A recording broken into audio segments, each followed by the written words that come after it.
सभी विद्यार्थियों को नमस्कार।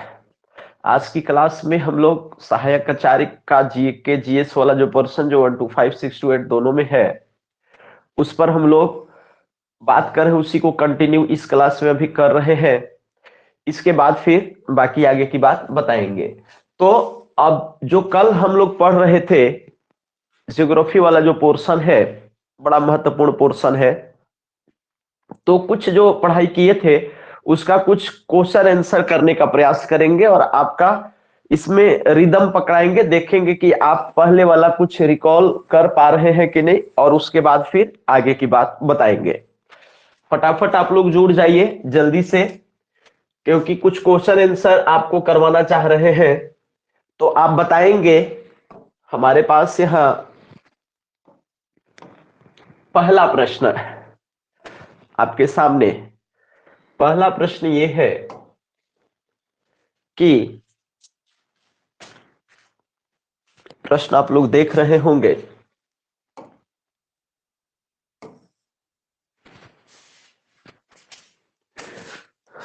हाँ, सवाल है, फटाफट आप लोग जुड़ जाइएगा। जो हम लोग कल पढ़े थे उससे संबंधित कुछ महत्वपूर्ण प्रश्न बनाते हैं, उसके बाद आगे करते हैं। इससे बड़ा रिफ्रेशमेंट हो जाता है। कल की क्लास में और या एक दो दिन पहले की क्लास में हम लोग पृथ्वी की आंतरिक संरचना पर गौर किए थे, काफी अच्छे से आपको हमने बताया था। तो उससे एक छोटा सा सवाल है कि पृथ्वी की जो आंतरिक संरचना है उसमें सबसे ज्यादा जो महत्वपूर्ण जानकारी हम लोगों को किस चीज से प्राप्त हो पाती है। आप लोग ऑप्शन करना प्रारंभ करिएगा, आंसर करना शुरू करिएगा कि किस चीज से हम लोगों को प्राप्त होती है। बहुत सारे लोग बी टिक लगा रहे हैं और आप लोग सही टिक लगा रहे हैं। बी या दूसरा जो कह लीजिए ये सही है। तो पृथ्वी की आंतरिक संरचना, और बड़ा अच्छा सवाल है, इंपोर्टेंट सवाल है ये, कि पृथ्वी की आंतरिक संरचना को यदि आपको माने पृथ्वी है तो पृथ्वी के भीतर एगो सबसे ऊपर भूपर पट्टी है यानी क्रस्ट है, दूसरका वाला मेंटल है और तीसरका वाला क्रोड है। ये तीन गो वेराइटी में है ना। तो इस तरीके से जो है वो आपको पृथ्वी की आंतरिक संरचना को जानने के लिए जो है वो आपको प्राकृतिक संसाधन नहीं होगा, ज्वालामुखी नहीं होगा, प्लेट विवर्तनिकी नहीं, इसका आंसर भूकंप विज्ञान होगा। ठीक है, तो भूकंपीय तरंगे जो होती हैं उससे पृथ्वी की आंतरिक संरचना को पता लगाने में ज्यादा मदद मिलती है। तो आप आराम से इस सवाल को क्या कर सकते हैं, कर सकते हैं। तो पृथ्वी की आंतरिक संरचना के संबंध में सर्वाधिक महत्वपूर्ण जानकारी क्या है सर? तो भूकंप विज्ञान है। दूसरा सवाल हम लोग ले लेते हैं, दूसरा सवाल ले लेते हैं कि पृथ्वी के किस भाग में निकेल और लोहा की प्रधानता होती है। पृथ्वी के किस भाग में लोहा और निकेल, आप लोग ऑप्शन फटाफट करते चलिए और आप लोग का देखें कि आप जो है वो जी तोड़ मेहनत करना चाह रहे हैं कि नहीं, कर रहे हैं कि नहीं, क्या कर रहे हैं आप लोग। निफे है तो ये बहुत सही है कि पृथ्वी के किस भाग में निकेल और लोहा की प्रधानता है, माने Ni और Fe। तो इसी से तो नीफे बना, ये नीफे बन ही गया। तो इसका आंसर जो है वो तीसरा हो जाएगा, यानी ये सियाल नहीं होगा। सियाल तो काफी ऊपर है, उसके नीचे सीमा है और सीमा के नीचे नीफे है, यानी करोड़ में पृथ्वी के अंदर गहराई में नीफे है। निकेल और लोहा आयरन दोनों भारी है, बहुत भारी है, दोनों भारी है। ठीक है, आगे की बात सर, आगे की बात फटाफट। एक और सवाल है कि पृथ्वी के सबसे ऊपरी परत के लिए सर्वप्रथम सियाल शब्द का प्रयोग किसने किया था। ये थोड़ा सा जो है टिपिकल प्रश्न हो गया, यदि आप कोशिश करिएगा तो। पूजा सिंह, चलिए बहुत बढ़िया, और बहुत सारे लोग स्वेस कह रहे हैं और बहुत बढ़िया, यानी आपने जो है कुछ जानकारी रखा है। जो विद्यार्थी देख रहे हैं वो जानिए कि जो सियाल शब्द का सबसे पहली बार जो प्रयोग किया था वो स्वेस महोदय ने किया था। बहुत बढ़िया, आप आंसर कर रहे हैं, तो इसको आप याद रखिएगा। पृथ्वी के 3 संकेंद्रीय परत है सर, और 3 संकेंद्रीय परतों में ऊपर से दूसरी परत का क्या नाम है? ऊपर से दूसरी परत का क्या नाम है? ऊपर से दूसरी परत का क्या नाम है? ऊपर से दूसरी परत का क्या नाम है? ऊपर से दूसरी परत का क्या नाम है? सीमा। बहुत बढ़िया आंसर आप कर रहे हैं। चूंकि भाई साहब सबसे ऊपर जो है वो सियाल है, सबसे ऊपर जो है वो सियाल है, दूसरे नंबर पर जो है वो सीमा है, दूसरे नंबर पर जो है वो सीमा है, और तीसरे नंबर पर जो है वो नीफे है, तीसरे नंबर पर नीफे है। इसका मतलब है कि दूसरे नंबर पर सीमा है, सबसे ऊपर सियाल, सियाल के नीचे सीमा और सीमा के नीचे नीफे होता है। तो पृथ्वी की आंतरिक संरचना से ये आप लोग बना रहे हैं, बहुत सही है। तो 3 गो परत याद रखिएगा, सबसे ऊपर सियाल, फिर सीमा और फिर नीचे नीफे है। आसानी से आप बना ले रहे हैं, हम लोग आगे बढ़ते हैं। सभी लोग बड़ा अच्छे से इसको पकड़ने का प्रयास करिएगा। एक सवाल है कि धरातल से भूगर्भ की ओर जाने पर, मतलब ये समतल जमीन से नीचे जाने पर गहराई के साथ तापमान वृद्धि की दर क्या होती है? तापमान बढ़ता है, लेकिन तापमान जो बढ़ता है वो 3 गो ऑप्शन यहां है और एक ऑप्शन चौथा यहां है। तो आप ये नीचे वाला देख लीजिए, 1 डिग्री सेल्सियस प्रति 32 मीटर।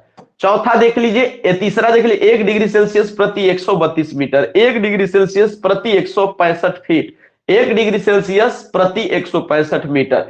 ये चारों में से कौन होगा? चौथा ऑप्शन क्या है? तो चौथा ऑप्शन यहीं पर लिख देते हैं। तो चौथा ऑप्शन है, चौथा ऑप्शन है 1 डिग्री सेल्सियस प्रति 32 मीटर, ये चौथा ऑप्शन है। अब ये तीनों चारों ऑप्शन में से कोई एक ऑप्शन आप हमको टिक लगा के दीजिए, कौन सा होगा? आप अंदर गहराई में जाते हैं तो कैसा तापमान बढ़ता है, कैसा, किस तरीके से तापमान बढ़ता है? आप ये जानिए कि सूरज के करीब जाइएगा इधर अभी वायुमंडल में तो तापमान घटता है, आश्चर्यजनक है। जब हम ऊपर की ओर जाते हैं तो तापमान में घटोतरी होती है, और धरती के नीचे जाते हैं तो तापमान में बढ़ोतरी होती है। लेकिन कितना बढ़ता है ये प्रश्न है। कुछ लोग ए टिक लगा रहे हैं, कुछ लोग डी टिक लगा रहे हैं, थोड़ा कंफ्यूजन आपको हो सकता है। तो इसका आंसर जो है वो आपको डी होगा, माने चौथा होगा, चौथा होगा। आप में से जो टिक लगा रहे हैं ये वाला, कहीं ना कहीं कुछ ना कुछ पढ़े हैं तभी टिक लगा रहे हैं, क्योंकि हम ये बताए हैं कि प्रति 165 मीटर आपको 1 डिग्री सेल्सियस तापमान बढ़ जाता है वायुमंडल में। ये बात हो रहा है धरती के भीतर जाए वाला, या 165 मीटरवा वाला जो मैटर है वो वायुमंडल का है। जैसे जैसे हम 165 मीटर ऊपर बढ़ते जाएंगे, यहां से 165 जाएंगे तो 1 डिग्री सेल्सियस तापमान में औसतन कमी आ जाएगी, फिर 165 जाएंगे ऊपर मीटर तब और 1 डिग्री सेल्सियस घट जाएगा, आओ 165 जाएंगे तो घट जाएगा। लेकिन नीचे 32 मीटर जाते हैं, किलोमीटर नहीं 32 मीटर जाते हैं तो 1 डिग्री सेल्सियस तापमान में जो है वो क्या हो जाती है? बढ़ोतरी हो जाती है, वृद्धि हो जाती है। तो धरती में नीचे जाते हैं, ओ हो, धरती में गहराई में नीचे जाते हैं तो प्रत्येक 32 मीटर पर 1 डिग्री तापमान बढ़ जाता है।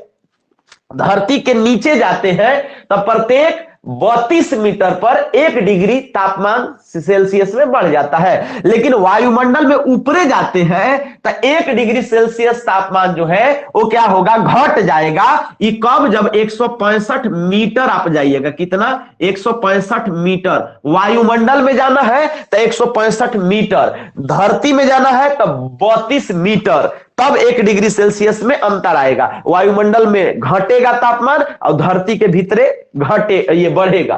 तो इसका आंसर चौथा हो जाता, चौथा इसको करना था। ये अच्छा सवाल है ना, इसको ऐसा सवाल ही आपको आएगा एग्जाम में जो थोड़ा सा कंफ्यूजन आपको करेगा। तो ये सब टाइप का सवाल आपको जरूर बनाने आना चाहिए। आगे की बात करते हैं सर। भूपर पट्टी में पाए जाने वाले निम्नलिखित तत्वों को अवरोही क्रम में करिए, घटाइए इसको। कवन? बढ़ते से घटते क्रम में करिए, घटाइए। कौन सबसे ज्यादा है? ज्यादा से कम की तरफ आप करिए। कॉमन आंसर होगा इसमें, कॉमन आंसर होगा इसमें। कौन आंसर होगा? ऑप्शन करिए। ये ऑक्सीजन, सिलिकॉन, आयरन, एल्युमिनियम। कल बताए थे, परसों बताए, कल परसों बताए होंगे कि धरती में कौन कौन भूपर पट्टी में तत्व होता है। दिमाग लगाइए और आंसर करिए। ये सवाल डी बहुत सारे लोग टिक लगा रहे हैं और बहुत अच्छी बात है। जो लोग डी टिक लगा रहे हैं वो बहुत अच्छी बात है। जो लोग डी टिक लगा रहे हैं वो बहुत अच्छी बात है। तो इसका आंसर क्या हो जाएगा सर? डी हो जाएगा। इसका आंसर क्या हो जाएगा सर? डी हो जाएगा। इसका आंसर क्या हो जाएगा? डी हो जाएगा। तो कैसे होगा सर? क्योंकि एक ट्रिक बताए हैं कि O2Si अल्फे अल्फे काना काना, ये इसका ट्रिक है। O2Si अल्फे काना के mg। O2 जो है वो 46% है और सिलिकॉन जो है 27% है, एल्युमिनियम 8%। ऐसी करके ही आपको घटते हुए क्रम में जो है वो 1-2% पे चल जाएगा। तो कुल मिलाकर के सबसे ज्यादा पृथ्वी के क्रस्ट में, माने ऊपरे वाला पपरिया में ऑक्सीजन होता है 46%। ठीक है, तो ऑक्सीजन देखिए यहां पर ये ट्रिक भी रहा है। O2Si अल्फे, बस ये 4 गो आपको याद रखना था कि पृथ्वी के क्रस्ट में, भूपर पट्टी में, पपरी पर सबसे ज्यादा कौन तत्व है, फिर कौन है, फिर कौन है, फिर कौन है? O2Si अल्फे काना के mg। O2Si अल्फे काना के mg, यही आपको याद रखना है और टिक लगाना है। ये हम आपको बताए थे, ऐसा ही सवाल आएगा। देखो बता भी देंगे, सवाल प्रैक्टिस नहीं करेंगे तो आपसे बनेगा नहीं, नहीं टसकेगा। समझ लीजिए इस बात के, इसलिए सवाल भी जरूरी है। आगे की बात सर, आगे की बात, आगे की बात। मोहो असंबद्धता कहां स्थित है? मोहो असंबद्धता कहां स्थित है? चलिए आंसर करिए। मोहो असंबद्धता कहां स्थित है? फटाफट, मोहो असंबद्धता कहां स्थित है?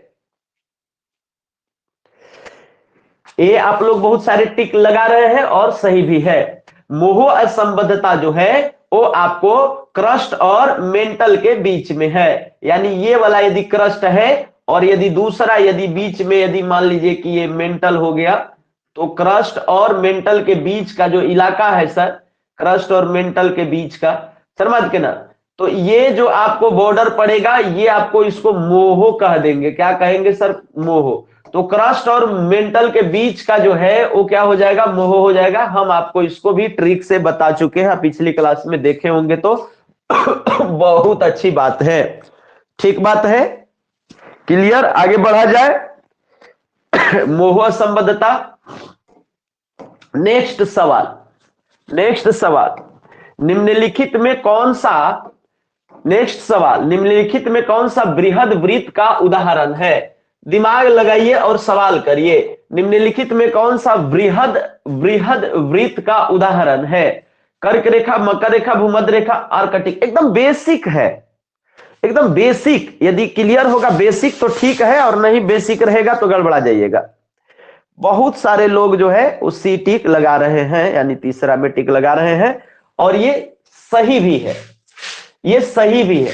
जब हम पृथ्वी की, संपूर्ण पृथ्वी की बात करते हैं तो ढेर सारी जो है वो आपको इसमें मिलती हैं रेखाएं, जिसमें सबसे बृहद जो रेखा मिलेगी वो आपको ये भूमध्य रेखा, या भूमध्य रेखा का ये वृत्त जो बनेगा ये सबसे भयंकर बनेगा। सबसे छोट जो है यहां बनेगा उत्तरी ध्रुव और दक्षिणी ध्रुव पर, और बीच बीचुआ में जो है सो कर्क रेखा और मकर रेखा का बनेगा यहाँ थोड़ा छोटा माझिल बनेगा। सबसे बढ़न जो है वो आपको भूमध्य रेखा पर ही बनेगा, तो इसलिए इसका आंसर भूमध्य रेखा हो जाएगा। आप आसानी से इसको जो है सो कर सकते थे। थोड़ा बेसिक, भूमध्य रेखा पर सबसे ज्यादा ये उठा हुआ है। धरती जो है भूमध्य रेखा पर थोड़ी ऐसे फूली हुई है, आप जानते हैं ना। तो संपूर्ण पृथ्वी जो है वो गेंद के समान गोल नहीं है, बल्कि थोड़ा सा क्या है कि फूली हुई है। चलिए आगे की बात है सर, आगे की। और ये भी जान लीजिए कि पृथ्वी यहां और यहां चपटी है, समझ रहे हैं, जिसको भूआभ कहते हैं, जिसको कि भूआभ कहते हैं, भूआभ। ये पृथ्वी जो है वो क्या है सर कि यहाँ पर उत्तरी ध्रुव और दक्षिणी ध्रुव पर ऐसे चपटी है, थोड़ी सी संतरा के जैसा, संतरा में नहीं रहता है चपटा, समझ गए निर्मत के।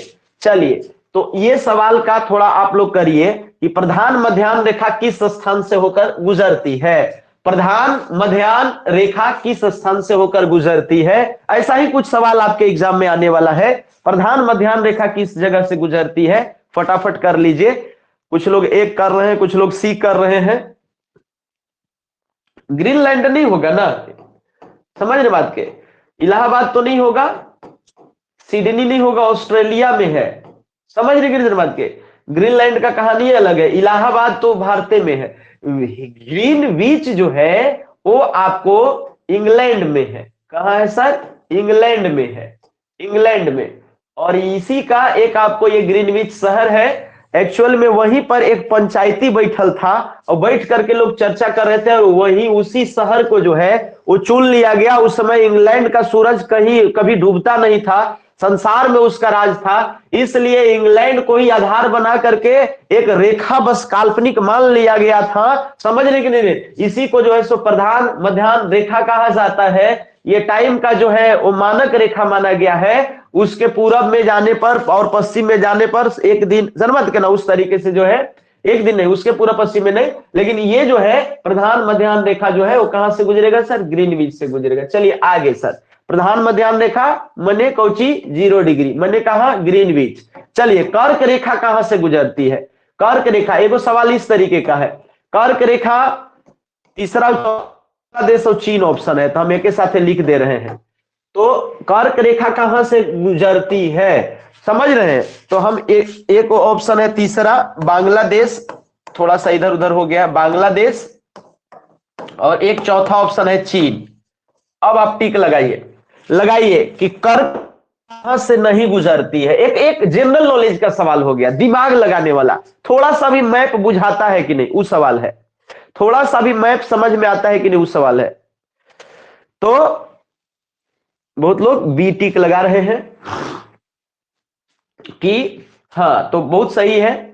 क्योंकि कर्क रेखा जो है वो आपको, आप ऐसे यदि देखेंगे इस तरीके से,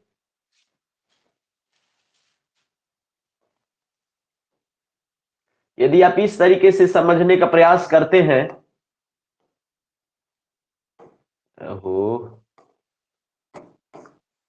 ये भारत है, तो ये भारत में जो है, भारत, और यहां पर एक देश है नेपाल,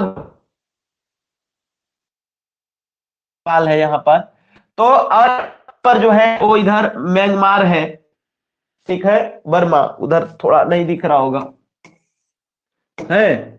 और कौन कौन देश है हमारा, म्यांमार, नेपाल, बांग्लादेश और चीन। और बांग्लादेश जो है सो यहां पर है बांग्लादेश, और चीन जो है आपको इस तरीके से ऐसे करके चीन बहुत दूर तक फैला हुआ है, समझ रहे कि नहीं बात के। तो ऐसे कंडीशन में जो है वो आपको कर्क रेखा जो है वो इधर से यदि जैसे गुजरती है तो आपको ऐसे करके तो उधर चीन साइड में चली जाएगी। मतलब ये आपको भारत में, बांग्लादेश में, म्यांमार में, चीन में सब सही है, लेकिन नेपाल बहुत दूरी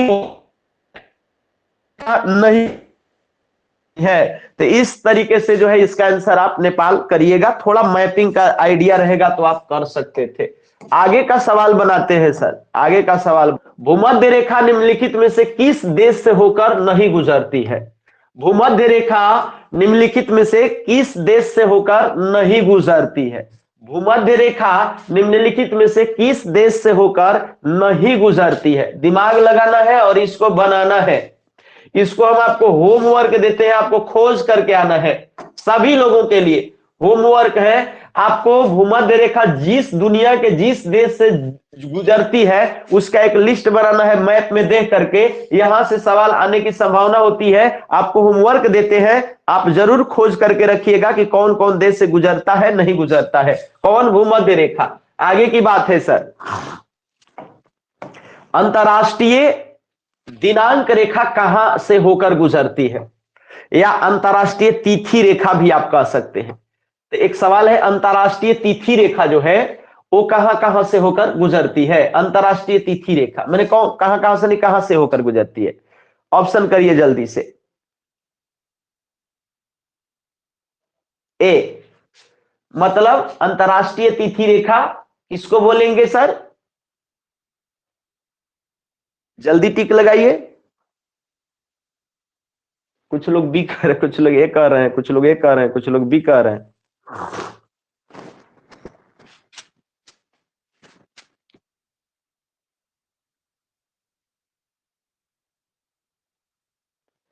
अंतरराष्ट्रीय तिथि रेखा जो है वो इसको कहेंगे, समझे? नहीं समझ पा रहे हैं बात को? नहीं जानते हैं काजी? चलिए, यदि दो स्थानों के बीच जो है, दो स्थानों के बीच के समय का अंतर 2 घंटा, ई वाला सवाल बना दीजिए तो जाने की है कुछ जानकारी। ये सवाल है कि यदि दो स्थानों के बीच का अंतर 2 घंटा 20 मिनट है, 2 घंटा 20 मिनट है, ठीक है, और देशांतर का अंतर है, तो देशांतर में कितना अंतर होगा? यदि दो स्थान के बीच का समय यदि 2 घंटा 20 मिनट का अंतर है तो कितना डिग्री का अंतर होगा? बताना है, आंसर करना है। यह सवाल बड़ी आता है। 2 घंटा 20 मिनट का अंतर है तो कितना डिग्री का अंतर होगा?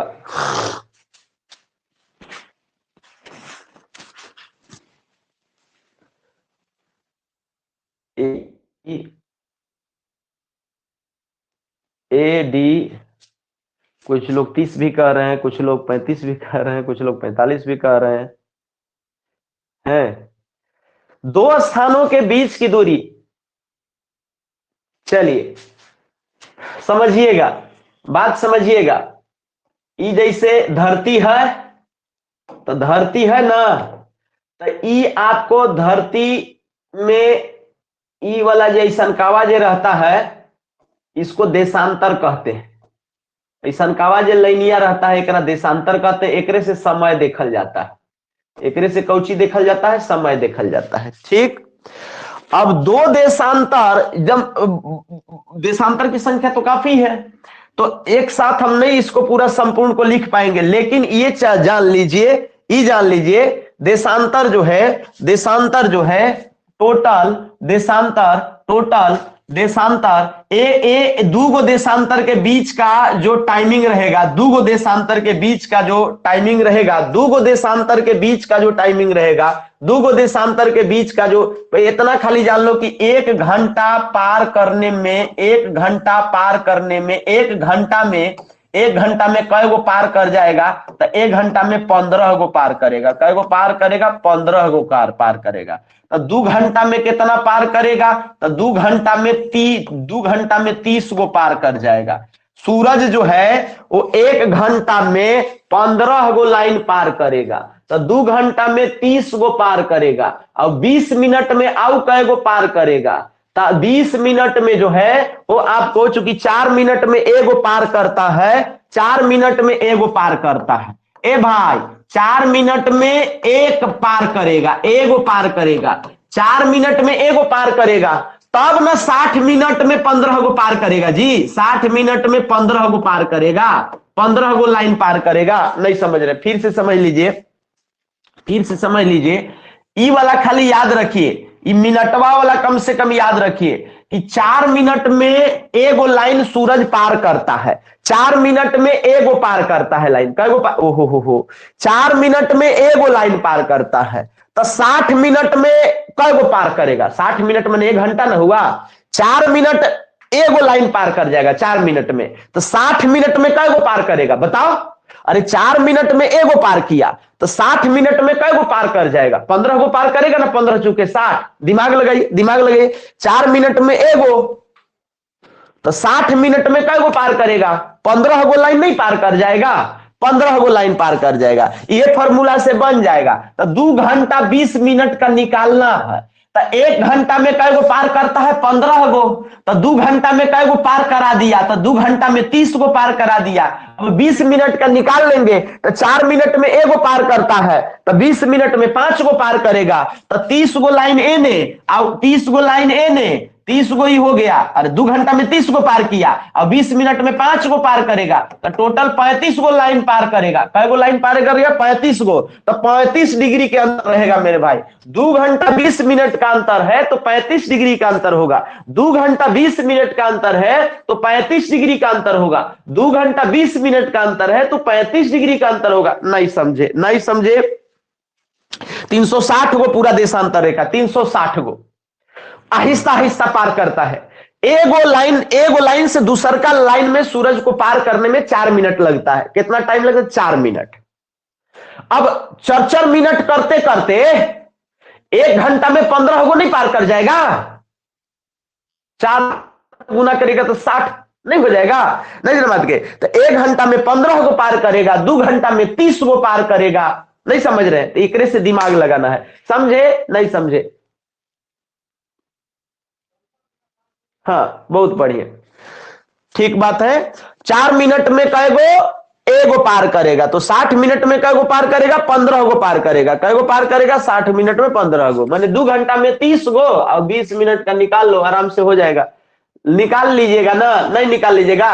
तनी सुन घरे इसको ठंडा दिमाग से सोच लीजिएगा, नहीं तो सवाल आएगा तो कांड हो जाएगा। यहां से सवाल आने का प्रबल संभावना रहता है। यहां से सवाल आने का प्रबल संभावना है। यहां से सवाल आने का प्रबल संभावना है सहायक आचार्य में, प्रबल संभावना। हो सकता है ये बदला रहेगा, 2 घंटा 20 मिनट के जगह पर 1 घंटा 15 मिनट लिखल रहेगा है, 1 घंटा कुछ मिनट लिखल रहेगा। समझ रहे कि नहीं? कुछ भी 1 घंटा 16 मिनट लिखल रहेगा। तो कैसे आप करिएगा? तो एक और सवाल है, ऐसने एक और सवाल हमने लिया हुआ है और ये भी सवाल आया हुआ है, एग्जाम में आया हुआ सवाल है। ये एग्जाम का ये आया हुआ सवाल है मेरे भाई। काहिरा जो कि मिस्र में है, काहिरा के समय ग्रीनविच से 2 घंटा आगे है। ग्रीनविच माने इंग्लैंड वाला 2 घंटा आगे है। तो अतः यह स्थित होगा,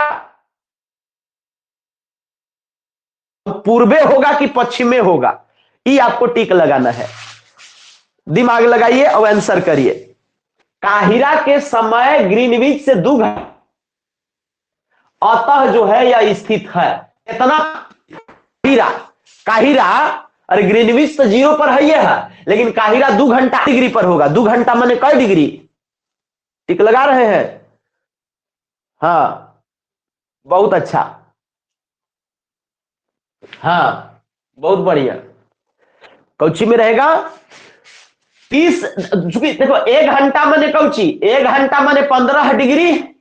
अब ये ना हुआ था 1 घंटा माने 15 डिग्री, तो 2 घंटा यदि ज्यादा है, माने 2 घंटा यदि आगे है तो 2 घंटा माने 30 डिग्री तो होगा। ये तो क्लियर है कि 2 घंटा माने 30 होगा। अब ये तो नहीं होगा, ये वाला नहीं होगा। 28-16 भी हो, 28-16 नहीं होगा। अभी 30-30-16 होगा, लेकिन अभी पश्चिमे होगा कि पूर्वे होगा, ये कैसे क्लियर होगा? तो तनी सुन, मैप यदि जानिएगा, ये पृथ्वी है और एने है आपका, ये पृथ्वी है और एने है आपका, ओहो यहां पर है एगो आपको उत्तरी अमेरिका, एगो है आपको दक्षिणी अमेरिका, उत्तरी अमेरिका दक्षिणी अमेरिका। यहां पर है यूरोप, यहां पर यूरोप है, और ये है आपको अफ्रीका।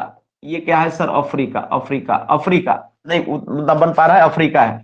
तो यूरोप में आपको जो है ये ग्रीनविच इधर है, और अफ्रीका में और थोड़ा इधर जाना है, यहां पर काहिरा है, इस साइड में, इस साइड में काहिरा है, यहां पर काहिरा है, और यहां ये आपको, तो एने से एने जाना है। तो जानते हैं एने पूरब होता है, एने मैप में क्या होता है? एने ई बगल पूरब होता है, एने क्या होता है? पूरब होता है। अब एने कौची है सर? पश्चिम है। एने क्या है सर? पश्चिम है। तो इसको यूरोप से इधर मिस्र में जाना है, काहिरा में, तो पूरब में आपको जाना पड़ेगा। पूरब में कितना जाना है सर? तो पूरब में 30 डिग्री जाना है। पूर्वे कितना जाना है सर? 30 डिग्री जाना है। पूर्वे कितना जाना है सर? 30 डिग्री। बात समझ में आ रहा है? पूरब में कितना जाना है? 30 डिग्री। पूरब में कितना जाना है? 30 डिग्री। पूरब में कितना जाना है? 30 डिग्री। आप समझ रहे होंगे बात को। ये आपको कॉन्सेप्ट जरूर ले जाना है, ठीक है? आगे की सवाल बात करते हैं सर। आगे की सवाल समझ रहे हैं? नहीं समझ रहे हैं? जरूर आप पकड़ करके जाइएगा, नहीं तो गड़बड़ाएगा।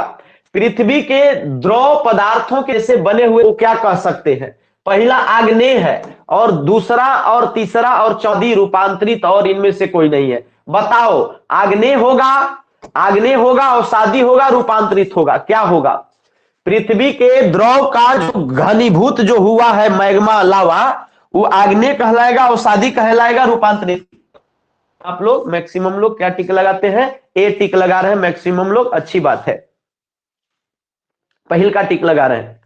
तो आप जानते हैं कि पृथ्वी का जो अंदर का मैग्मा यदि लावा के रूप में बाहर आता है, समझ रहे हैं, और घनीभूत माने क्या? उसका सोलिडिफिकेशन होगा। सोलिडिफिकेशन का मतलब कि वो अब ठोस बनेगा, द्रव से ठोस में क्रिएट हो जाएगा, उसका फॉर्मेशन हो जाएगा। तो इसको जो है हम लोग इग्नियस बोलेंगे, यानी आग्नेय चट्टान बनता है। क्योंकि आगी से बनल है ना, इसलिए पहली बार, इसलिए इसको आग्नेय कहते हैं, इसी को प्राइमरी रॉक्स कहते हैं। ये प्राथमिक चट्टान भी है, ये प्राथमिक चट्टान है सर, ये प्राथमिक चट्टान है सर। ये आपको यहां पर ग्रेनाइट होता है सर, ग्रेनाइट और बेसाल्ट, इस तरीके की चट्टाने हैं सर, ग्रेनाइट और बेसाल्ट। ग्रेनाइट यदि रूपांतरित हो जाता है तो नीस और शिस्ट में चेंज हो जाता है सर। ग्रेनाइट यदि रूपांतरित हो जाता है तो नीस और शिस्ट में। बेसाल्ट से जो है वो काली मिट्टी का निर्माण होता है, काली मिट्टी का निर्माण होता है बेसाल्ट से जो है। बेसाल्ट ज्यादातर जो है समुद्र में दरारी उद्भेदन होता है, चट्टानों का निर्माण होता है। बेसाल्टिक चट्टानों में जो है वो क्षारीयता की मात्रा ज्यादा होती है, बेसाल्टिक चट्टानों में। तो इस तरीके से आप ये देख रहे हैं, बेसाल्ट चट्टान से ही काली मिट्टी होता है, बेसाल्ट चट्टान से। तो आग्नेय चट्टान को प्राइमरी रॉक्स कहते हैं। आग्नेय से ही जो है वो अवसादी, और आपको जो है आग्नेय और अवसादी दोनों से मिलकर कयांतरिक चट्टान का या रूपांतरित चट्टान का निर्माण। आगे की बात करते हैं, अब बात पकड़ रहे होंगे तनी तनी। चलिए सवाल है सर, रूप चट्टानों की उत्पत्ति किस प्रकार के चट्टानों से हो सकती है? सवाल फट से आ गया। सवाल है सर कि रूपांतरित चट्टान मेटामॉर्फिक है बात करना, तो वो जो चट्टानें होती है उसकी उत्पत्ति किस प्रकार की चट्टानों से हो सकती है? जो मेटामॉर्फिक टाइप की जो चट्टानें होती हैं वो किस प्रकार की चट्टानों से उत्पत्ति हो सकती है? आप मैक्सिमम लोग सी टिक लगा रहे हैं और सी ही इसका सही आंसर है। हमने बताया कि रूपांतरित चट्टानें न केवल आग्नेय से रूपांतरित होती हैं बल्कि तलछटी से, और तलछटी माने तल ऐसा, तल छट्टी मने यही तो अवसादी हो गया सर, यही तो अवसादी हो गया, या इसी को तो परतदार चट्टान भी कहेंगे, परतदार चट्टान कहेंगे।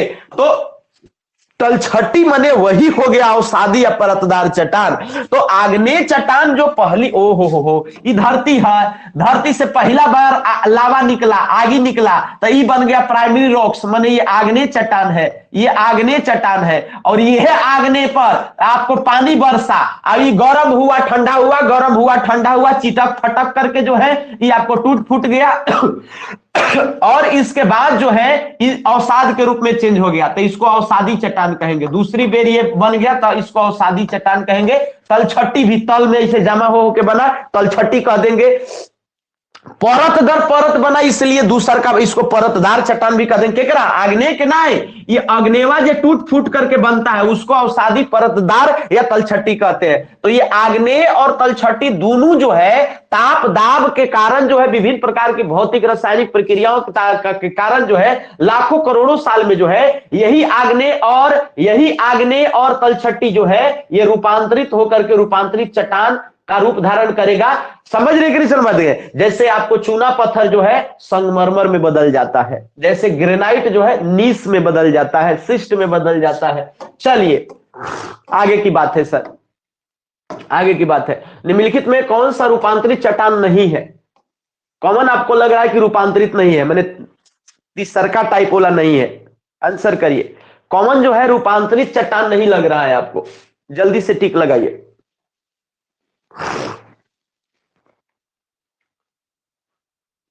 अभी ना बोले ग्रेनाइट और बेसाल्ट जो होता है वो आग्नेय का बेटा है, अभी ना बोले। अब इसको आप कैसे टिक लगा दीजिएगा रूपांतरित में? रूपांतरित तो तीसरा टाइप का चट्टान होता है जी। पहला टाइप का चट्टान आग्नेय, दूसरा का रूपांतरित।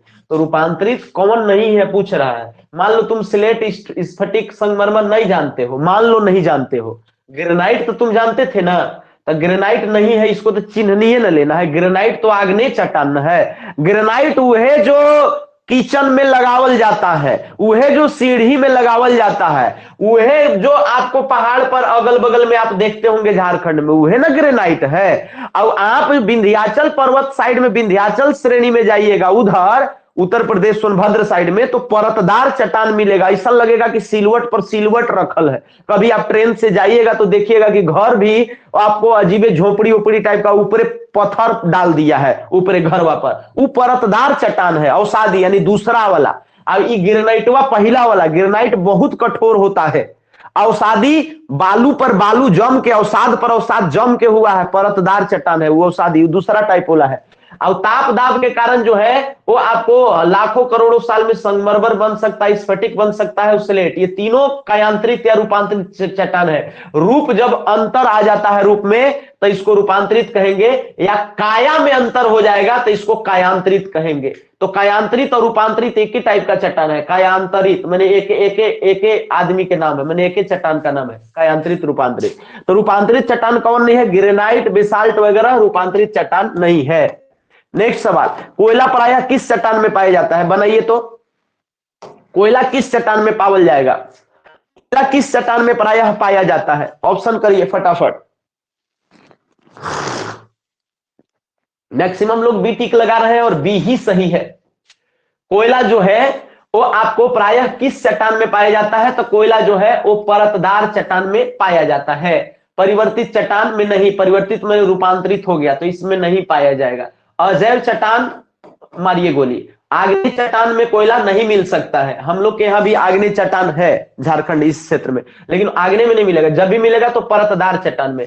परतदार चट्टान में चाहे सिकनी कोलवरी हो, चाहे आपको जो है सो राजहारा कोलवरी हो, चाहे किसी भी कोई भी क्षेत्र हो हमारा जो है सो झरिया से लेकर के बोकारो का कोई भी कोयला क्षेत्र, तो वहां पर आपको परतदार ही मिलेगा। क्या मिलेगा सर? परतदार। परतदार चट्टान चूंकि इस तरीके से होता है, कार्बोनिफेरस काल से संबंधित रखना sir. Carboniferous, Carboniferous, Carboniferous, Carboniferous 350 million वर्ष पूर्व की बात है सर। मिलियन वर्ष 350, 350 मिलियन वर्ष पूर्व। आप इसको करोड़ में कहें तो 35 करोड़ वर्ष पूर्व जो है कार्बोनिफेरस युग में जो है वो कोयला का निर्माण हुआ। और कोयला का निर्माण जो हुआ वो परत में बैठल रहेगा कोयलवा। चूंकि कोयला जो है एक जीवाश्म ईंधन है, और जीवाश्म जो है यानी जीव का अंश है। लकड़ी जो है बड़ा बड़ा बरगद, बड़ा बड़ा शीशम, सागौन आदि जो है वो चट्टान के भीतरे दो चट्टानों के खांचा में दब करके और हजारों लाखों करोड़ों साल में जो है कोयला में रूपांतरित हुआ है। तो इसलिए कोयला परतदार चट्टान में ही पाया जाएगा। न केवल कोयला बल्कि पेट्रोलियम भी जो है कार्बोनिफेरस युग से संबंध रखता है 35 करोड़ साल पहले। और आपको पेट्रोलियम भी जो है वो आपको परतदार चट्टान के बीच में मिलता है। पेट्रोलियम कहां मिलेगा? परतदार चट्टान के बीच में। पेट्रोलियम क्या है? समुद्री जीव जंतुओं का वो जीवाश्म है। अब ई कौची है? कोयला ये पादप जगत का जो है सो ये अवशेष है। मतलब कि जो है ये आपको जो है वो पेड़ पौधों का जो है वो जीवाश्म है। तो इस तरीके से जो है वो आपका परतदार चट्टानों के बीच में कोयला मिलता है। बहुत सही आंसर आप लोगों ने करा। नेक्स्ट सवाल है सर, निम्नलिखित में किस चट्टान में जीवाश्म नहीं पाए जाते हैं? दिमाग लगाना है, जीव नहीं मिलेंगे। कौन चट्टान में जीवाश्म नहीं? मैक्सिमम प्रश्न पूछे गए हैं या पूछे जाने की संभावना में है। तो कौन में जीवाश्म नहीं होगा? किसमें जीवाश्म नहीं होगा? दिमाग लगाओ।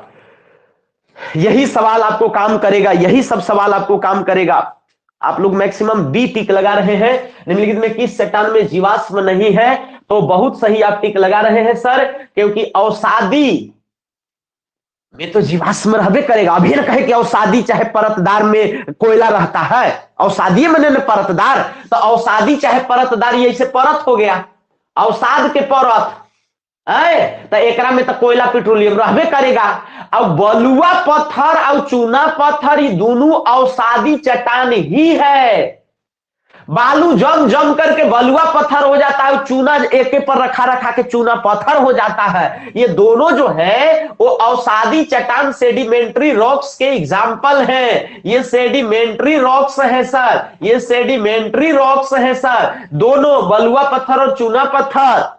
यही चूना पत्थर जो है वो भविष्य में रूपांतरित कायांतरित होकर संगमरमर बनता है करोड़ों साल बाद। तो यही चूना पत्थर, यही चूना पत्थर, तो चूना पत्थर और बलुआ पत्थर, यही बलुआ पत्थर से, यही बलुआ पत्थर से, यही लाल बलुआ पत्थर से लाल किला बना है। यही चूना पत्थर के परिवर्तित हो जाने से जो है वो आपको संगमरमर बनता है, संगमरमर से ताजमहल बना है। अवसादी चट्टान में जो है वो आपको, अवसादी को तलछटी कहो चाहे अवसादी को परतदार कहो, परतदार चट्टान में जो है, परतदार चट्टान में ही जो है वो आपको जीवाश्म जबरदस्त मिलेगा। ग्रेनाइट में नहीं मिल सकता है सर, ग्रेनाइट में नहीं मिल सकता। क्यों नहीं मिल सकता? क्योंकि ग्रेनाइट में आपको लावा का उद्भेदन होता है, उस समय आपको जो है एकदम ही धरती के नीचे से निकलल शुद्ध है। तो जब शुद्ध रहेगा धरती के नीचे से निकलल ये ग्रेनाइट, तो कैसे एकरा में जीव के अंश रहेगा? बताइए ना। जीव का अंश तब होगा, जीव का अंश तब होगा जब इस पर जो है पानी बरसेगा, घामा उगेगा, और ये आपको टूट फूट करके जो है, ये आपको ये टूट फूट करके जो है, ये टूट फूट करके इन्हें जो है बालू के रूप में ये आ जाएगा। और यह बलुइया जो है वो परत दर परत बना करके भविष्य में अवसादी चट्टान का रूप धारण कर लेगा। तो इसी अवसादी चट्टान में जो है जीव के अंश पाए जाएंगे, जीव के अंश क्या हो जाएंगे सर? पाए जाएंगे। तो अवसादी चट्टान में जीवाश्म मिलेगा, लेकिन ग्रेनाइट जो है वो चूंकि या जो आपका जो आग्नेय शैल जो है उसमें जनरली जो है वो आपको नहीं मिलेंगे। आया समझ में? नहीं आया समझ में? नहीं आया समझ में? आ रहा है समझ में? नहीं आ रहा है समझ में? तो आपका जो ग्रेनाइट जो आप पत्थर देखते होंगे उसमें जीवाश्म के, दिमाग लगाओ, ग्रेनाइट जो सीढ़ी में लगाते हो या घर में लगाते हो या ग्रेनाइट जो किचन में लगाए हो, वो उसमें तुमको जीव का अंश कैसे मिलेगा? बहुत कठोर और अंदर से निकला हुआ, नहीं समझ बात के? तो ऐसे में जो है वो ग्रेनाइट में जीवाश्म नहीं हो सकता है।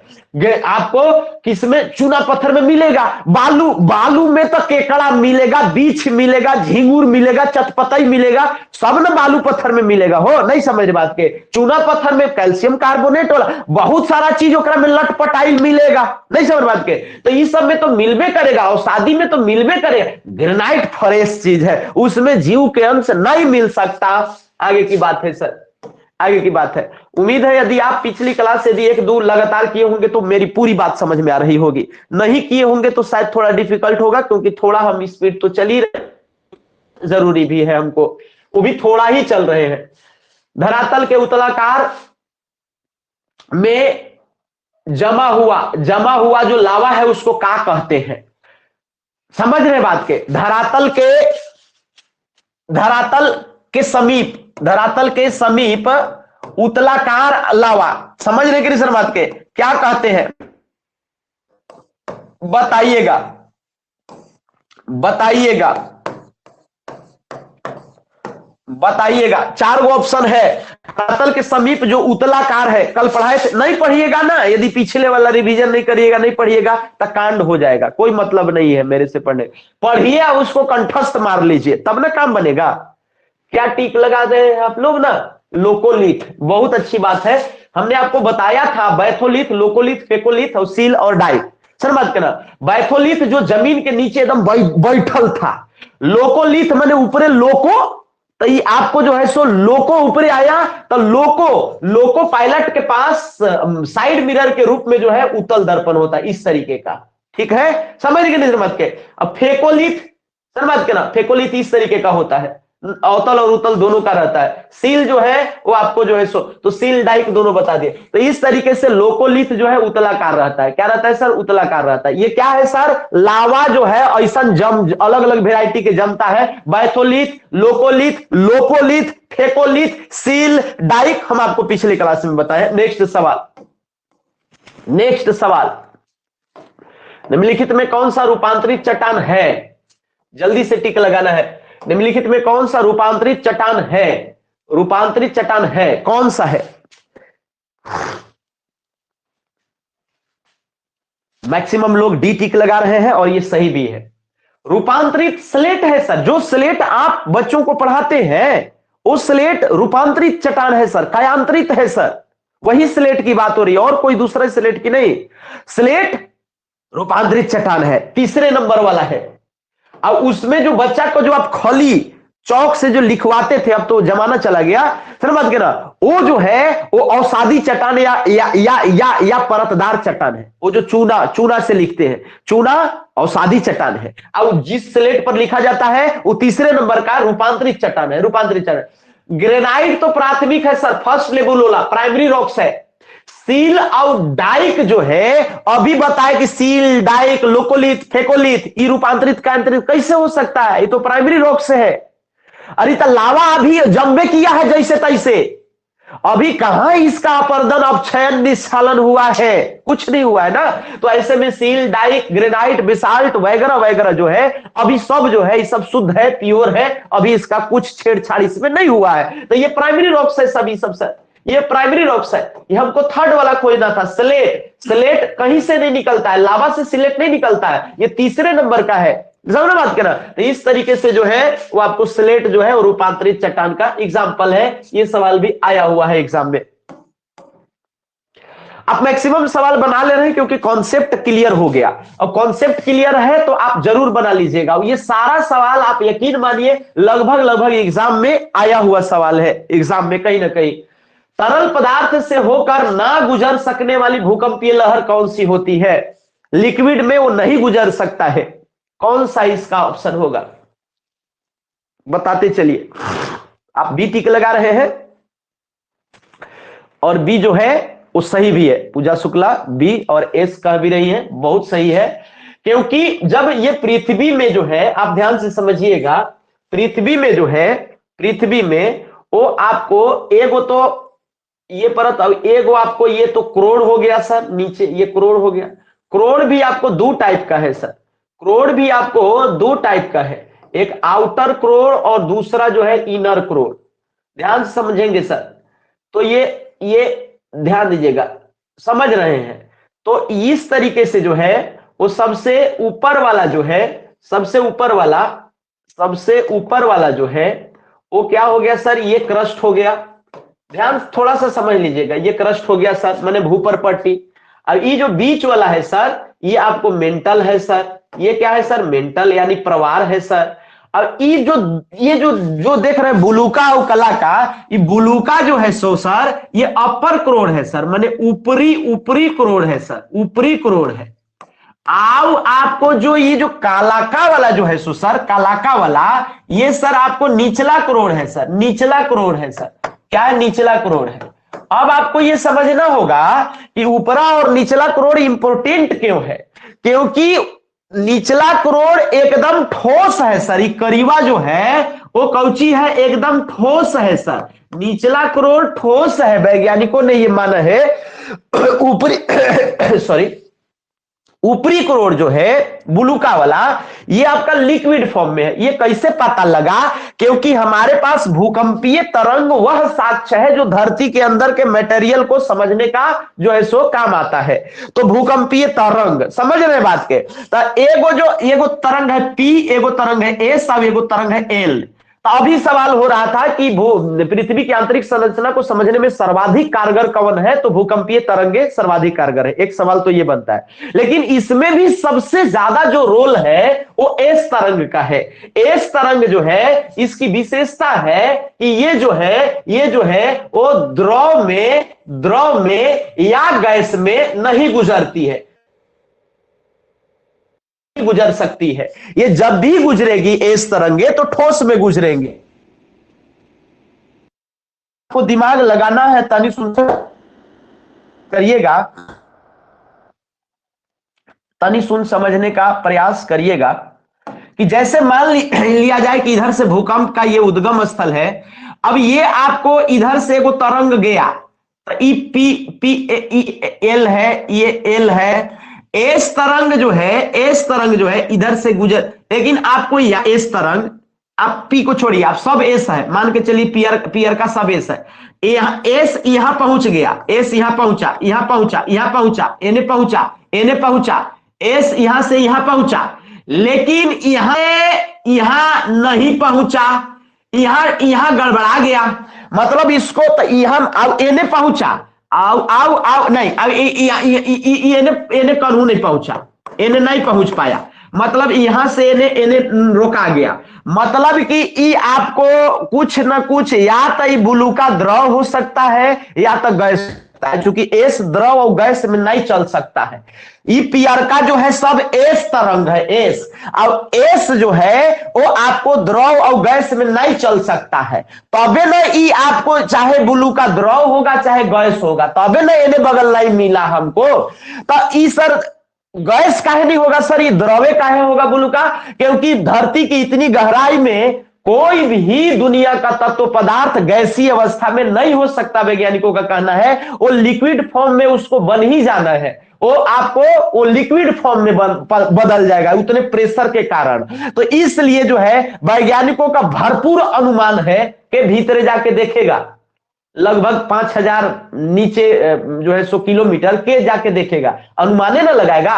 तो ये अनुमान लगा रहा है कि एस नहीं जा पा रहा है बुलुका से गुजर के, मतलब एस जरूर, मतलब जो है ये जो आउटर कोर, ये बुलुका जो है ऊपरी कोर, ये जरूर जो है गैस नहीं होगा, ये द्रव होगा। ठोस रहता तो पार हो जाता, या तो द्रव या तो गैस, और गैस नहीं हो सकता है इतना भीतरे, इसलिए कंफर्म ये द्रव है। इसलिए सवाल पूछा जाता है कि बाह्य कोर क्या है, तो बाह्य कोर हो ना हो द्रव ही होगा।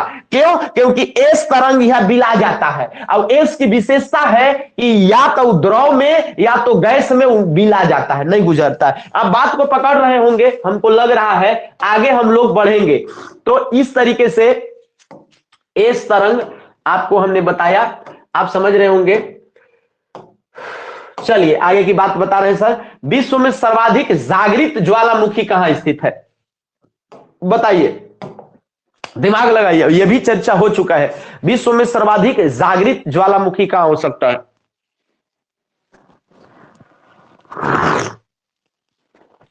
मैक्सिमम लोग बी टिक लगा रहे हैं और ये सही भी है। प्रशांत महासागर जो है सो, समझ रहे किसी बात के, तो इस तरीके से जो है वो आपको fire of ring of fire जो है वो आपको अग्नि का वलय, अग्नि का जो है अग्नि का वलय, समझ रहे कि नहीं? तो रिंग ऑफ फायर जो है वो आपको, रिंग ऑफ फायर जो है वो आपको प्रशांत महासागर में है। और कल ही दिखा रहे थे कि प्रशांत महासागर के चारों बगल बने इतने सक्रिय ज्वालामुखी है कि ऊपर से देखने पर लाल लाल जो है वो कुछ ऐसा गोलाई में चूड़ी के जैसा ऐसा दिखाई देते हैं, ऐसा लगता है जैसे आगी का जो है वो कोई गोला बनाया है इस तरीके का ऊपर से देखने पर।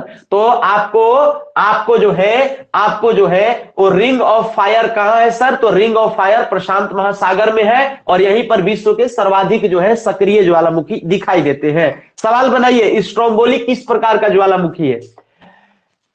सवाल आया हुआ है, स्ट्रोम्बोली किस प्रकार का ज्वालामुखी है? आप में से मैक्सिमम लोग ए टिक लगा रहे हैं, जो कि सही है। तो इतना स्ट्रॉन्ग बोली, समझ रहे बात के? तो इतना स्ट्रॉन्ग बोली की बात कर रहा है, तो ये सक्रिय ज्वालामुखी का उदाहरण है। नेक्स्ट सवाल है, देवबंद कोह सुल्तान किस प्रकार के ज्वालामुखी हैं? देवबंद और कोह सुल्तान किस प्रकार के ज्वालामुखी हैं? सक्रिय है, सुसुप्त है या मृत है? सक्रिय है, सुसुप्त है या मृत है? तीसरा जो है सो हो जाएगा मृत ज्वालामुखी, और चौथा जो हो जाएगा वो नॉन ऑफ दिस हो जाएगा। समझ रहे बात के ना? नॉन ऑफ दिस हो जाएगा। बताइए तो कौन हो जाएगा सर? बताइए कौन हो जाएगा?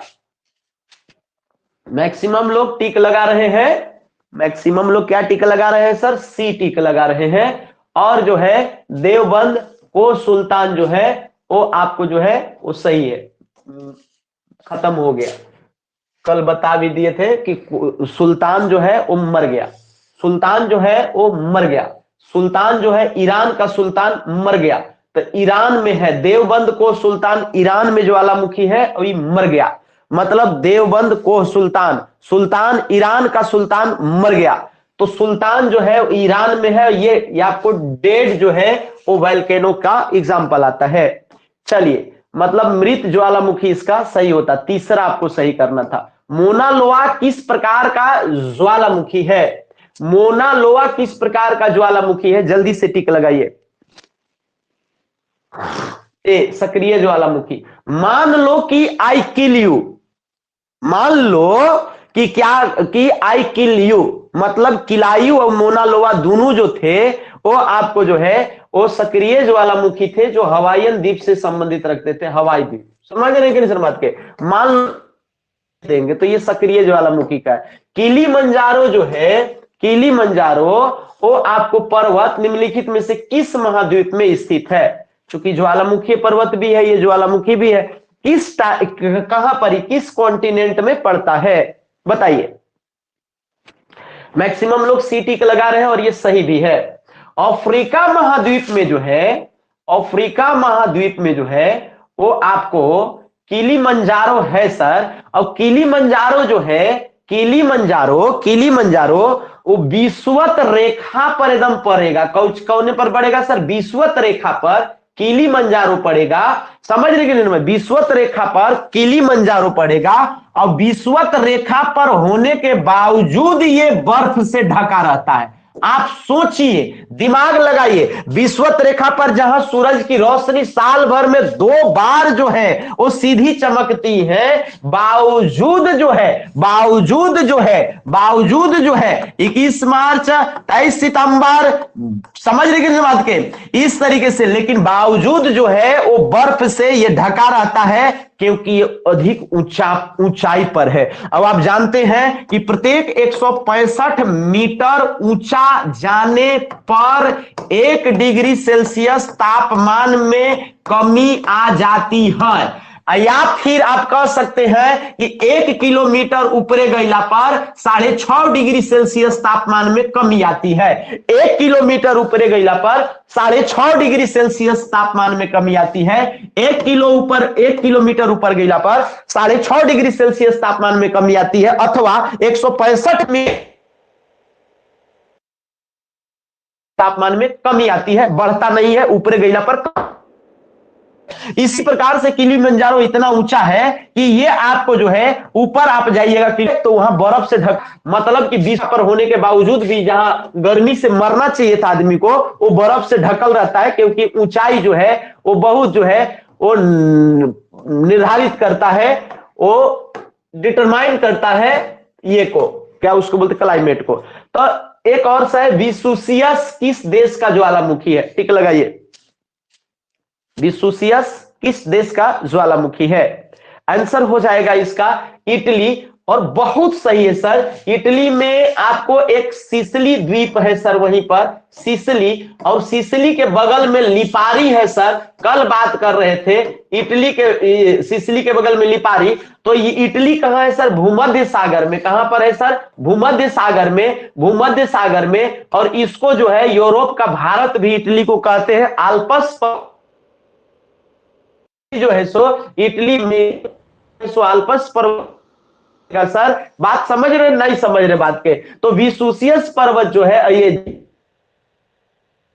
इटली से संबंध रखता है। क्या रखता है सर? इटली से संबंध रखता है।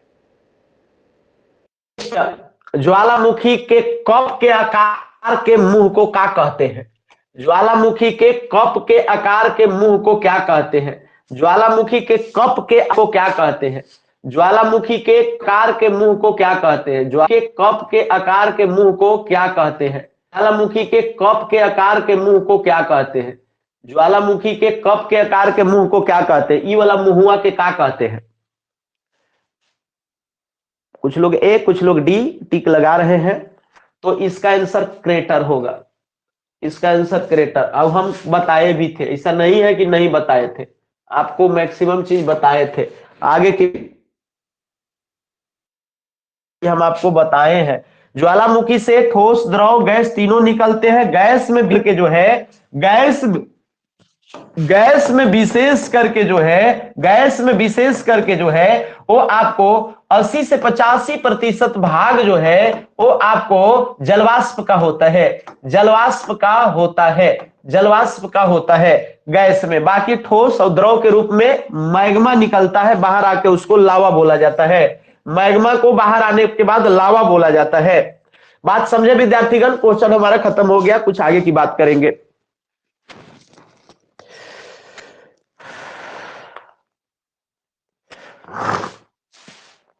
टाइम एक बार कमेंट करिएगा तो कितना बज रहा है, इसमें कभी कभी गड़बड़ रहता है। एक बार टाइम आप कमेंट करिएगा अपने से देख के कि कितना बज रहा है। टाइम एक बार कमेंट करिएगा, कितना बज रहा है एक बार टाइम कमेंट करिए। 8:13 मेरे में भी सही आ रहा है, 8:13 ही आ रहा है।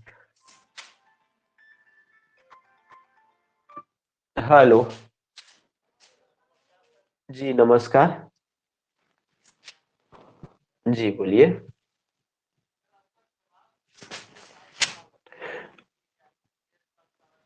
अच्छा अच्छा, पारा शिक्षक है ना? अच्छा, तो ऐसा है ना कि आप जो है हमको इस पे मैसेज कर दीजिएगा अपना व्हाट्सअप नंबर और ये अपना जो है कोर्स वगैरह, ठीक ना? ठीक है, बाकी बात कर लीजिएगा। अभी तो क्लास चूंकि पढ़ा रहे हैं। हाँ, तो आप मैसेज कर दीजिएगा, बाकी कल बात करिएगा ना सुबह, अभी तो पढ़ा रहे हैं चूंकि। आप 9-10 बजे 11 बजे कुछ भी टाइम बात कर सकते हैं। ठीक, तो हम लोग बात कर रहे थे थोड़ा सा जो है, अब टाइम 8:30 बजे से हमको एगो दूसरा क्लास पढ़ाना है, तो 8:30 बजे तक हम आपको पढ़ाएंगे ही पढ़ाएंगे। तो आपको अब जो है हम लोग थोड़ा सा वायुमंडल वाले पोर्शन को देख लेते हैं। आपको काम भर बहुत कुछ अभी जो है क्वेश्चन आंसर के माध्यम से भी बताए। अब आगे सीखिए, आगे सीखिए, आगे सीखते चले जाइए, समझ रहे कि बात के? आगे जो है वो अपना बेस को जो है स्ट्रॉन्ग करते चलिए। हम लोग जो है वो आपको जल्दी जल्दी में बात करेंगे, टाइम नहीं है हमारे पास नक्शा फक्सा छापने का जो है। समझ रहे हैं कि नहीं समझ रहे हैं? हमारे पास टाइम का घोर अभाव है और आपके पास मेरे से भी ज्यादा अभाव है, आपके पास मेरे से भी ज्यादा अभाव है। आपके पास टाइम जो है वो एकदम नहीं है। तो ऐसे कंडीशन में हम लोग स्पीड में चलेंगे, जहां पर हमको रुकना पड़ेगा वहां हम थम जाएंगे और बताएंगे आपको। बाकी चीज जो आप जानते हैं उसको हम लोग रिवाइज करेंगे, जो नहीं जानते हैं वो आपको हम बताते चलेंगे। वायुमंडल की बात करते हैं सर हम लोग। तो ये मान लीजिए कि धरती है सर, ये कौची है सर? धरती। धरती पर ये आप देख रहे हैं कि ये पर्वत है सर, ये माउंट एवरेस्ट दिख रहा है, ठीक है? दिख रहा होगा माउंट एवरेस्ट, ठीक है भाई, ये धरती है। धरती का जो सबसे पहला जो आपको मान के चला जाए कि इस तरीके से जो है वो आपको इस तरीके से ये आपको जो है सबसे पहला जो आपको वायुमंडल का परत मिलता है उसको क्षोभ मंडल कहते हैं। हमको लगता है कि मैक्सिमम लोग जानते हैं ट्रोपोस्फेयर, ये सारे लोग जानते हैं कि ट्रोपोस्फेयर क्षोभ मंडल है। और क्षोभ मंडल जो होता है, क्षोभ मंडल जो होता है वो कितने से कितने किलोमीटर के बीच तक होगा? यदि कोई व्यक्ति जानता है तो एक बार जरूर कमेंट करे कि कितना से कितना किलोमीटर तक, माने सतह से लेके कई किलोमीटर तक क्षोभ मंडल होगा। कमेंट करिए, क्षोभ मंडल कितना से कितना किलोमीटर तक रहेगा, कमेंट करिए। जानकारी है कि एकदम नहीं है, कमेंट करिए। चलिए, बहुत लोग 13 किलोमीटर कह रहे हैं और वो सही भी है, गलत नहीं है। लेकिन मान के चलिए कि जो आपको टोटल जो है वो आपको ये क्षोभ मंडल जो है ये आपको 18 किलोमीटर तक हो सकता है। कितना किलोमीटर तक? 18 किलोमीटर तक ये क्षोभ मंडल होता है। आपको ये जानना है कि जो धरती है, धरती में दो चीज है, एक ध्रुव और एक विषुवत रेखा। क्या है सर? ध्रुव। तो ध्रुव जो है किसको बोलेंगे? तो ध्रुव इधर दिख रहा है ना? नहीं दिख रहा। तो ध्रुव जो है सो सर धरती का जो ध्रुव वाला जो पोर्शन है, ध्रुव वाला जो पोर्शन है, ध्यान समझिएगा तभी सवाल बनेगा ना। ये ध्रुव, तो ध्रुव के पास क्षोभ मंडल का जो है यानी नॉर्थ पोल और साउथ पोल के पास जो ट्रोपोस्फेयर की जो ऊंचाई है वो कम होती है, यानी 7 से 8 किलोमीटर ही होती है। 7 से 8 किलोमीटर ध्रुवों के पास जो है इसकी ऊंचाई कम होती है क्षोभ मंडल की। लेकिन विषुवत रेखा के पास क्षोभ मंडल की जो ऊंचाई होती है वो कुछ ज्यादा होती है, वो 18 से 20 किलोमीटर तक हो सकती है विषुवत रेखा के पास। ऐसे में इसका जब औसत निकालते हैं तो 18 और 8 26 और 26/2 बराबर 13 किलोमीटर ही होगा। तो इस तरीके से औसतन क्षोभ मंडल की ऊंचाई 12-13 किलोमीटर ही होता है। ऑप्शन के अनुसार ही आपको सवाल सही करना पड़ेगा। बात पकड़ रहे हैं नहीं पकड़ रहे हैं? तो ध्रुवों पर ऊंचाई कम होती है क्षोभ मंडल की और विषुवत रेखा पर बीच में जो है क्षोभ मंडल की ऊंचाई ज्यादा होती है। बात पकड़ रहे हैं नहीं पकड़ रहे हैं? इस तरीके से आप जरूर ध्यान में रखिएगा। तो ध्रुव पर ऊंचाई कम, भाई कोई दीवार नहीं ना है कि ऊपर मारल है कि इतने के इतने रहेगा, रट लिए किताब में बस वह सही हो गया, नहीं। बात पकड़िए, ध्रुव पर तनी कम और विषुवत रेखा पर ज्यादा। काहे? ध्रुव पर ठंडाई है, पूरा माहौल बर्फ है, बर्फ, और विषुवत रेखा पर गर्म है, संवहनीय धाराएं बनती है। अभी आपको बताएंगे कई किस प्रकार से जो है वो उत्तर पूर्वी व्यापारिक पौने और दक्षिण पश्चिम पौने जो है वो आपको मिल करके जो है संवहनीय धारा उत्पन्न करती है और ऊपर जाती है और तड़ित झाझा विक्त युक्त जो है वो वर्षा कराती है भयंकर जो है। इसलिए विषुवत रेखा पर जो है ऊंचाई बढ़ जाती है। किसकी? क्षोभ मंडल की। क्षोभ मंडल का मतलब है यहां ट्रोपोस्पोज होता है, इसको क्षोभ सीमा है। क्षोभ मंडल जहां खत्म हो रहा है उसको क्षोभ सीमा कहा जाता है। यह सवाल पूछा जाता है। क्षोभ मंडल और समताप मंडल के बॉर्डर को क्षोभ सीमा कहते हैं, ट्रोपोस्पोज कहा जाता है, ट्रोपोस्पोज कहा जाता है। अब ये क्षोभ सीमा के बाद ऊपरे माहौल शांत हो जाएगा। कौची हो जाएगा? शांत हो जाएगा। यानी टोटल जो आप ये जो देख रहे हैं यहां से लेके यहां तक, ये आपको जो है ओ हो लगभग आप जो है 50 किलोमीटर तक, समझ रहे कि नहीं समझ रहे? क्षोभ सीमा, क्षोभ सीमा 8 किलोमीटर के ऊंचाई पर भी मिल सकता है कहीं, और कहीं 18 किलोमीटर के ऊंचाई पर भी मिल सकता है। 8 से लेकर 18 किलोमीटर की ऊंचाई पर आपको क्षोभ सीमा मिल सकता है। ध्रुव पर जो है ये जो क्षोभ सीमा है उतनी नजदीके मिल जाएगा 8 किलोमीटर पर। लेकिन विषुवत रेखा पर, इक्वेटर पर जो है, इक्वेटर पर जो है विषुवत रेखा पर 0 डिग्री अक्षांश पर जो है ये क्षोभ सीमा 18 किलोमीटर तक मिलेगा। क्षोभ सीमा से लेकर के और कितना ऊपर तक जाइएगा तो आपको समताप मंडल मिलेगा। तो ई जो है ओ हो ई जो है वो आपको 50 किलोमीटर तक की ऊंचाई तक मिलेगा। समताप मंडल इसलिए क्योंकि बाकी मंडल की तुलना में यहां तापमान सम होता है, और तापमान जब सम होएगा, दिमाग लगाना, जब तापमान सम होगा, सम मींस बराबर होगा, तो जब तापमान बराबर होगा तो हवाएं भी नहीं चलेंगी। हवाएं चलती है दाब प्रवणता के कारण। और दाब प्रवणता क्या है? दाब में अंतर। और दाब में अंतर माने प्रेशर में जो डिफरेंस होता है। जैसे मान लो कि गढ़वा से डाल्टनगंज की तरफ हवाएं चल रही हैं, तो गढ़वा का प्रेशर ज्यादा होगा, डाल्टनगंज का हवा के प्रेशर कम होगा। तो अधिक प्रेशर से कम प्रेशर के तरफ क्या होगा कि हवा जाता है। जैसे बड़का सिलेंडर में ज्यादा प्रेशर है तो छोटका सिलेंडर में आप गैस भर सकते हैं, या फिर आप टायर में हवा भराने के लिए ले जाते हैं तो सिलेंडर से आपको टायर में भरता है। तो सिलेंडर में प्रेशर ज्यादा है तो वो आपके टायर में भी कुछ ना कुछ पहले से हवा है, लेकिन ऐसा नहीं कि आपका टायर का हवा ओने जाने लगेगा, नहीं जाएगा। समझने के नहीं सर बात के? तो ये आपको अधिक प्रेशर से कम प्रेशर की तरफ ही हवाएं जाती है। तो प्रेशर कम बेसी तबे बनेगा जब तापमान कम बेसी रहेगा। तापमान यदि बराबर रहेगा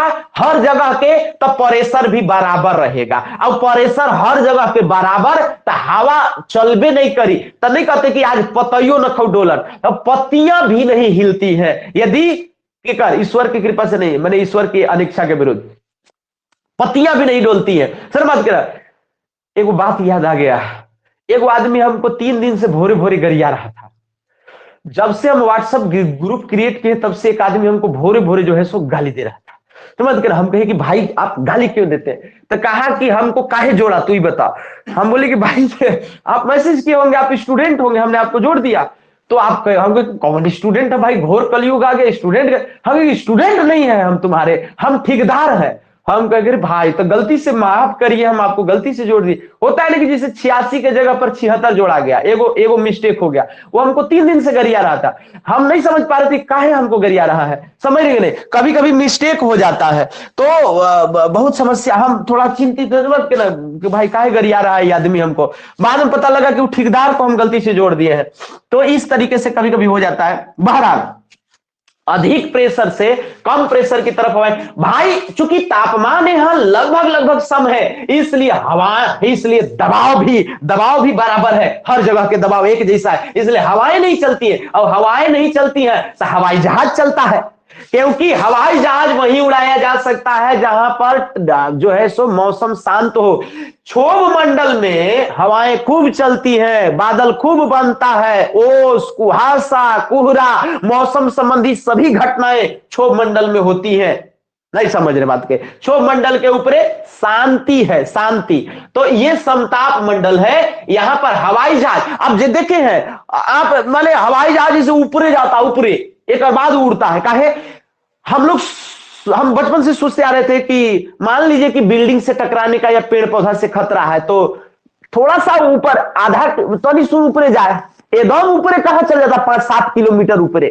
इसलिए क्योंकि इसको क्षोभ मंडल को पार करना ही है, नहीं तो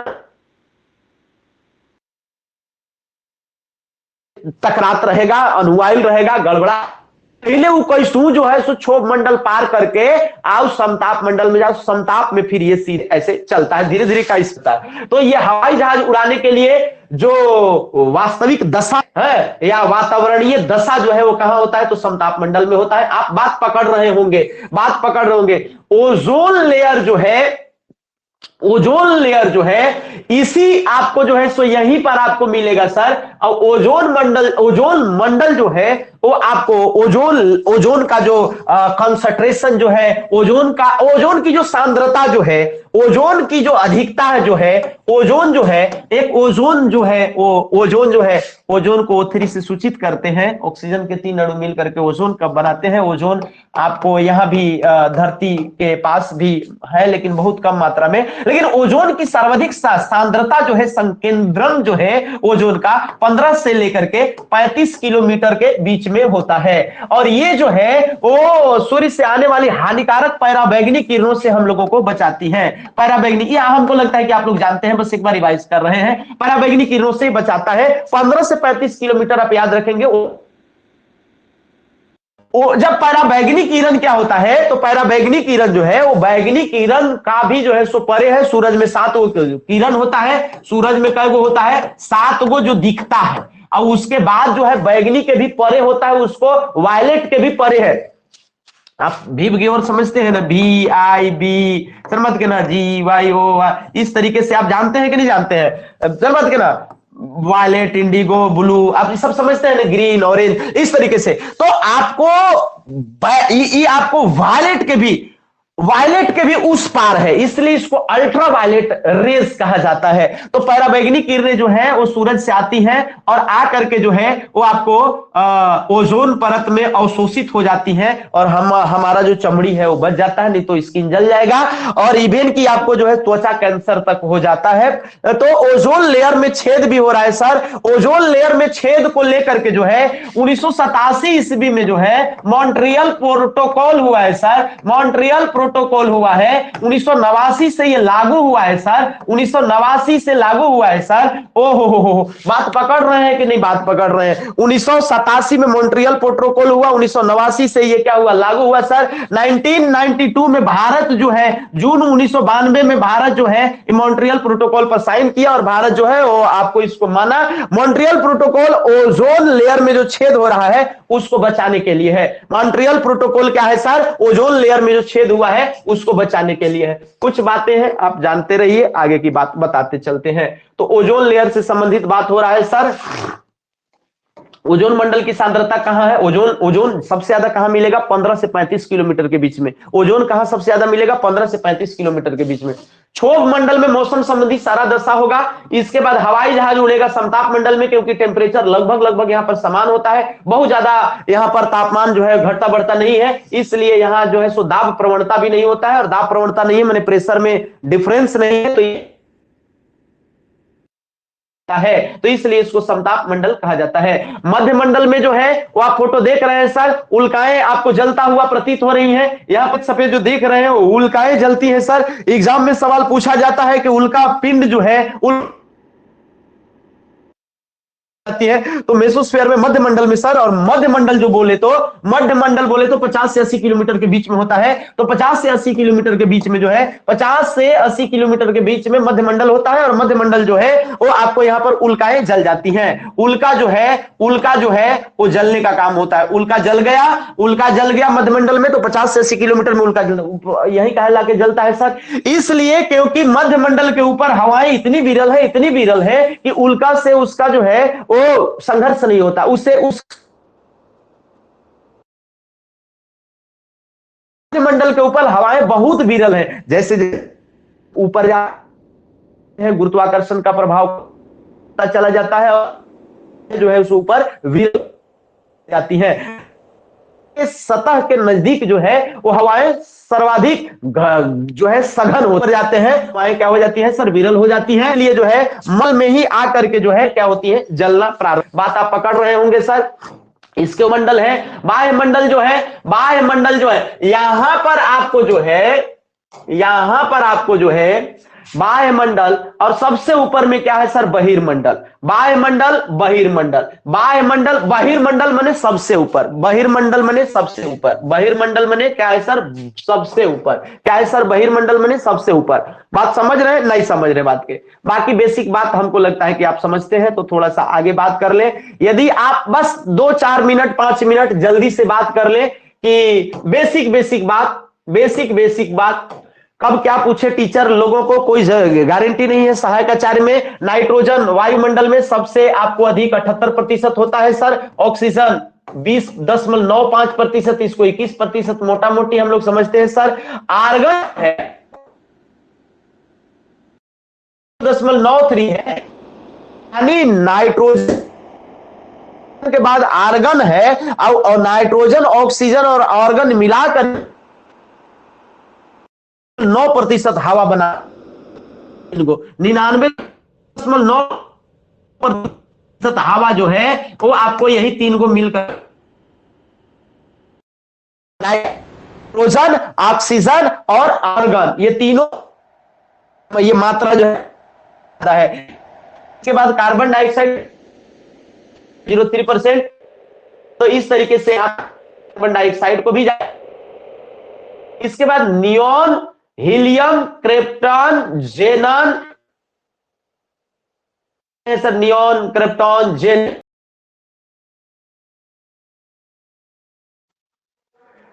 एक बार कमेंट करेंगे, आवाज वगैरह आ रही है, सब क्लियर है कि नहीं? सब सही है या कोई दिक्कत हो रहा है? एक बार जल्दी से बताइएगा, एक बार कमेंट करके बताइएगा। और यदि दिक्कत हो रहा होगा तो बाहरी जाके अंदर आइएगा। एक बार दिक्कत हो रहा होगा तो बाहरी जाके अंदर आ जाइएगा। एक बार दिक्कत हो रहा होगा तो बाहरी जाके अंदर आ जाइएगा। दिक्कत हो रहा है तो बाहर जाके अंदर आ जाइए। दिक्कत हो रहा है तो बाहर जाके अंदर आ जाइए। दिक्कत हो रहा है तो बाहर जाके अंदर आ जाइए। दिक्कत हो रहा है तो बाहर जाके अंदर आ जाइए। बात कर रहे थे सर नाइट्रोजन, ऑक्सीजन, ऑर्गन, ये सब आपको जो है सो जान लेना है। बेसिक बात आपको जरूर ध्यान में रखना है। इसी का आपको एक और मैप, इसको आप गौर से देख सकते हैं सर। क्षोभ मंडल 0 से 12 किलोमीटर लिख रहा है, 12 से 50 किलोमीटर तक समताप मंडल है। ये उल्का मंडल, उल्का वगैरह जल गए सर। इसको ताप मंडल भी ऊपरे वाले को मध्य मंडल के बाद कहते हैं सर, जिसको कि हम लोग जो है बीच में बात के ना। और ये जो रहेगा सर, यहीं से जो है ये आपको जो है वो कह सकते हैं कि जो हम लोग रेडियो, टीवी वगैरह जो भी सुन पाते हैं वो कहीं ना कहीं इसी मंडल से संबंधित होता है। यहीं से जो है वो टकरा करके वापिस आता है, और हम लोगों के टावर में तो हम लोग मोबाइल या जो अभी जो घटना घट रही है ऊपर जाता है, समझ के ना, फिर आप तक रिटर्न होकर के जाता है। तो ये सब आप जानते ही जानते हैं, नहीं जानते होंगे तो हमको तो नहीं लगता है कि जान। अब बाकी का जो चीज है जो सर, जैसे अभी अब हम मान लीजिए कि आपको जो है ये हवा का प्रेशर वगैरह जो है वो आपको जो है सो फटाफट बता देते, लेकिन इसके लिए अब हम आपको जो है, अब कल कल चूंकि संडे है तो संडे का क्लास जो है सो थोड़ा ज्यादा रहेगा, ज्यादा पढ़ना भी पड़ेगा। तो संडे का क्लास दिन में भी हो सकता है, मतलब कि जैसे 12-1 बजे से या 2 बजे से, कल संडे है संभवतः, तो संडे यदि कल है, कल संडे ही होना चाहिए, तो कल संडे है तो कल जो है वो दिन भर क्लास चलेगा, कल संडे दिन भर क्लास चलेगा और ढेरे चीज खत्म करा देंगे, ठीक है। तो अभी तक जितना पढ़ा है उसको कंठस्थ कर लीजिएगा, बाकी आपको कल जो है वो बहुत लंबा चौड़ा क्लास आपको जो है सो देखने को मिलेगा, न केवल ये वाला बल्कि इससे इतर भी, इससे अलग भी जो है वो आपको देखने को मिलेगा। बाकी जो है अभी 6 to 8 के सोशल साइंस वालों के लिए अभी जो है अभी एक क्लास शुरू कर रहे हैं, उनको बता रहे हैं, अभी उनको 1-2 घंटा का क्लास अभी पढ़ाएंगे जो है।